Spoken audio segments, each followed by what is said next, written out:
Okay, hello everyone. We are from Group 11, or our group's name is Group Mara, and today we'll be presenting our project on the application of two powerful analytical tools, the Simplex method and ANOVA. So, our team consists of four members. My name is Danish, and also my three friends are Adam Fahmi, Adib, and also Raqib. So move to our introduction of our presentation. In today's competitive landscape, business are under pressure to optimize resources and make data-driven decisions. Tools like Simplex Method and ANOVA help achieve this by providing structured ways to analyze and improve operations. The Simplex Method, which is a key part of the linear programming, help organizations find the best solutions to maximize profit or minimize costs while respecting resource limitation such as labor, materials, and production time. On the other hand, ANOVA is a statistical tool used to compare the average outcome of different groups. It tells us whether any observed differences between them are statistically significant. ANOVA is widely used in industries like agriculture, healthcare, and marketing. Together, these tools create a powerful decision-making framework. The simplex method helps identify the best plan under constraint, while ANOVA validates report focus on how this method improve efficiency. So move to our question one. For our first case, we're looking at a consumer electronics manufacturing company that produce three main products, that is smartphones, laptops, and also tablets. The company wants to determine the optimal number of each product to manufacture in order to maximize total profit while dealing with resource constraint. Each product gives a different profit. Smartphone bring in 2,500 ringgit Malaysia per unit, laptops give 3,500, and also tablets give 1,200 only. However, each products also use different amount of resources. For example, smartphone requires 4 hours of labor, 8 kilogram of raw material, and 4 hours of machine time. A laptop use 3 hours of labor, 5 kilogram of material, and 2 hours of machine time. And a tablet needs 4 hours of labor, 4 kilogram of material, and 3 hours of machine time.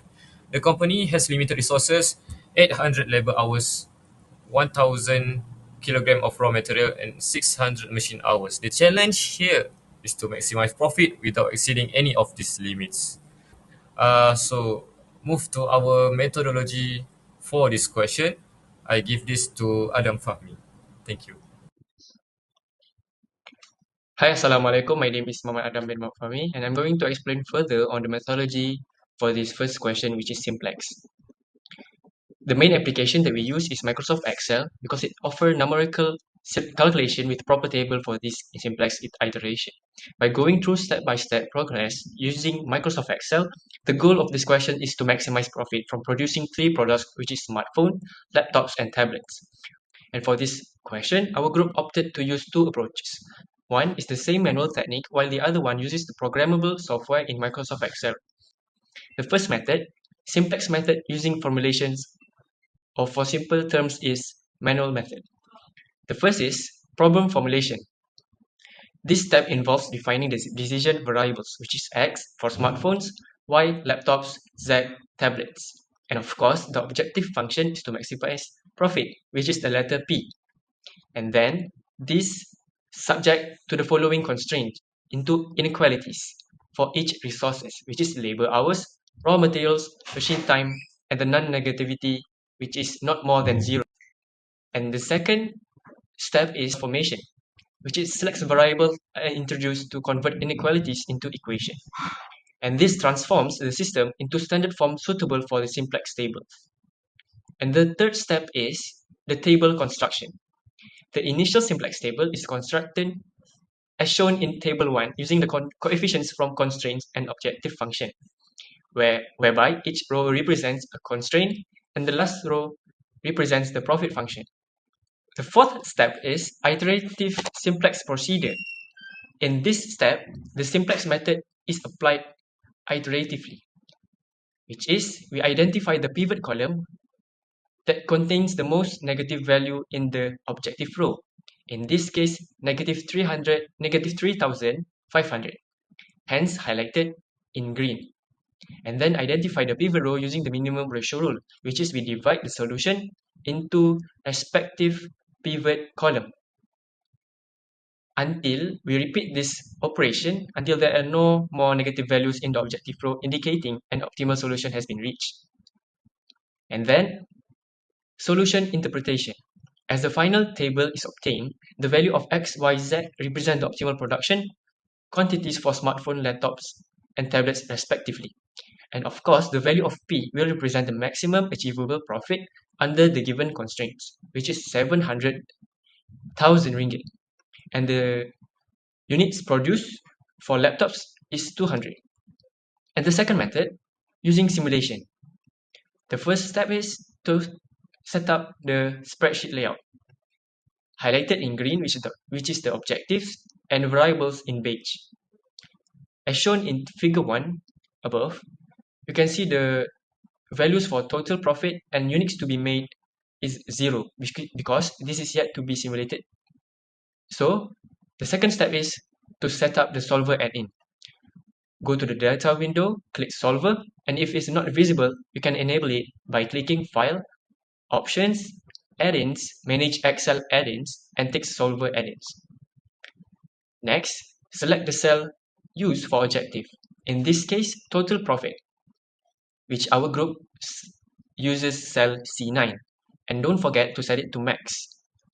Next, we set up the variable cell and constraint, plugging in the inequalities, and then clicking the solving method to choose simplex LP, and then click solve.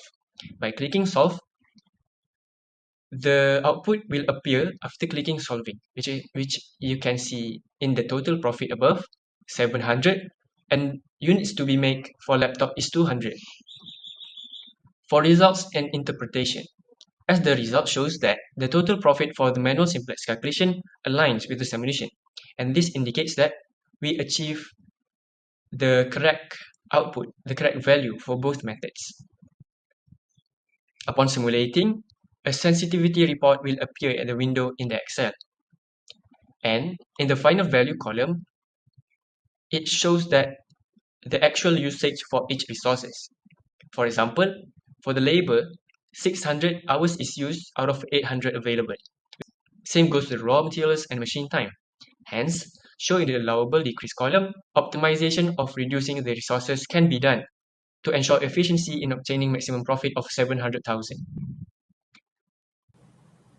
Okay, so done for the first question. Next, for the second question, effect of different fertilizer types on crop yield in different growing conditions. In this question, we apply ANOVA or analysis of variance to explore how different types of fertilizer affect crop yield under two different growing conditions, that is greenhouse and field environment. In this study, four types of fertilizer were used, that is organic, synthetic, liquid, and chemical. Each fertilizer was applied in both greenhouse and field conditions, and for each combination, three replicate measurements were taken. The crop yield was measured in kilograms per plant. The objective of this experiment is to determine whether there are statistically significant differences in crop yield based on the type of fertilizer used, the growing condition, and the interaction between these two factors.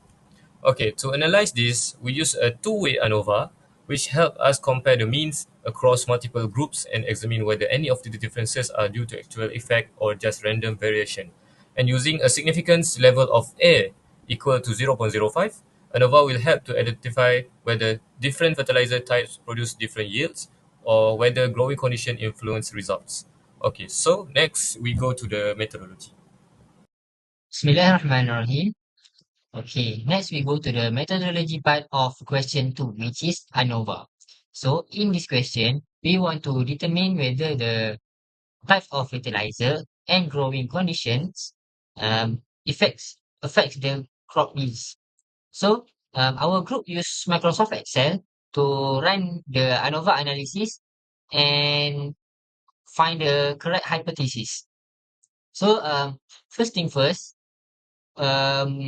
we set up the spreadsheet. We take all the data from the question according to each factor and observation and insert it into the table in Excel. Next, we go to the data tab at the Excel and just click data analysis, and the data analysis interface will pop up. we need to choose the ANOVA single factor options and click OK. In the dialog window, we need to specify the input range that includes our data columns. We need to select whether our data is grouped by column or rows. So in our case, in our report, we group the data by columns. And please make sure that we not select the header into the input range, or else it will display error. And the alpha value is stated in the question, which is 0.05. Okay. For the output range, we just need to select the new sheet file and click OK. Then the result will appear. The Excel will do the ANOVA analysis and show the key statistic, such as the sum of squares, degrees of freedom, mean square, F value, and P value. As you can see okay, below, like this. This is the result of the ANOVA analysis that been do by the Excel. All right. Besides, we want to clarify the calculation that have been do by the Excel. So we create our own table in the Excel, which is normal table and square table. Normal table and square table data will be used to calculate the sum of square and mean square using normal formula in the formula booklet. To summarize, the calculation component and result are as below. So as we do the calculation, we find that the ANOVA analysis at the Excel and by normal calculation is the same. So the hypothesis is, since the FO is more than the F critical, so the type of fertilizer and growing condition affects the crop yields. So next we go to the appendix. Okay, this is the normal calculation that we do by hands, not using the Excel. So we find out the answer is the same. In conclusion, this project has illustrated the application of two powerful analytical methods, which is simplex methods and ANOVA, to address real-world problems in production and algae culture, respectively. We use simplex method to solve a linear programming problem for question 1 and find the best product mix for the company by setting up decision variables, a goal to maximize the profit and limit based on labors, material and machine time.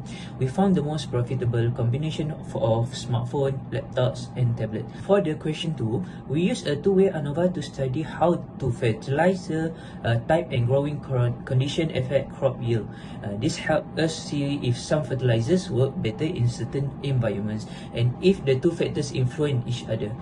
These results are useful for farmers and planners to boost crop production and use resource wisely. Overall conclusion, this project shows how useful statistics and optimization are for solving real-world problems in different industries, whether it's improving a factory process or making better farming decisions. This tool help us make smart data-driven choice that boost efficiency, profit, and sustainability. In the future, we could build more advanced models that include more factors to better match real-world change. And that's a wrap from Grade 11. Thank you for your time. Hope you enjoyed the video and learned one or two things from the presentation. Thank you.